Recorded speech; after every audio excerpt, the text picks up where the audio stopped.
आसाम पनत रेना चिरां हनत ऑल बोडो स्टूडेंट यूनियन पाहटा सेट खन 17 आना सेरमाकिया मिदुन को सापड़ाव लेदा और ओना मिदुन रे सावता खन जाते उसरा सही आधा पतिया चाबा मा सावते हुडिंग गिद्रा को जहां बापला कमी होरा हुयुक काना ओना उसरा सही थुकम अमा ओना बाबत तेको गापाल माराव केदा आनुआ कमी होरा रे 31 नंबर सिडली विधानसभा समष्टि रेन एमएलए जयंत बसुमातारी सावते आयमा सावता सुसर हर सेटर को ताहे काना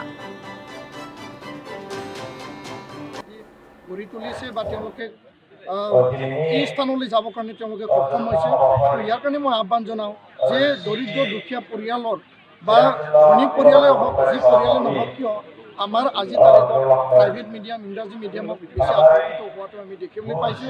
আৰু যাৰ কাৰণে আমাৰ বড়ো মাধ্যম বা অসমীয়া মাধ্যম মাতৃভাষা মাধ্যমৰ ল'ৰা ছোৱালী কমি গৈছে।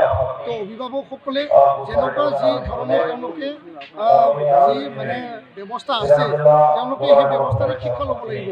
নিজৰ ঘৰৰ ওচৰতে শিক্ষা তেওঁলোকে ল'ব লাগিব বা প্ৰাথমিক বিদ্যালয়ত তেওঁলোকক এডমিশ্যন দিব লাগিব। আহ্বান জনাইছোঁ যে জাতিটো জীয়াই থাকিবলৈ হ'লে ভাষা জীয়াই থাকিব লাগিব। ভাষা যদি জীয়াই থাকিব লাগে মাধ্যম জীয়াই থাকিব লাগিব আৰু এই মাধ্যমতে আমি গুণগত শিক্ষা ল'ব লাগিব আৰু আমাৰ ল'ৰা ছোৱালীক মানৱ সম্পদ দিব লাগিব। তাৰ কাৰণে মাতৃভাষা মাধ্যমতে আপোনালোকে শিক্ষাদান দিব লাগিব আৰু শিক্ষা গ্ৰহণ কৰাটো নিজৰ ল'ৰা ছোৱালীক আপোনালোকে মানে উপলব্ধি কৰি পেলাই মাতৃভাষা মাধ্যমত এডমিশ্যন দিবৰ কাৰণে মই আহ্বান জনাইছোঁ।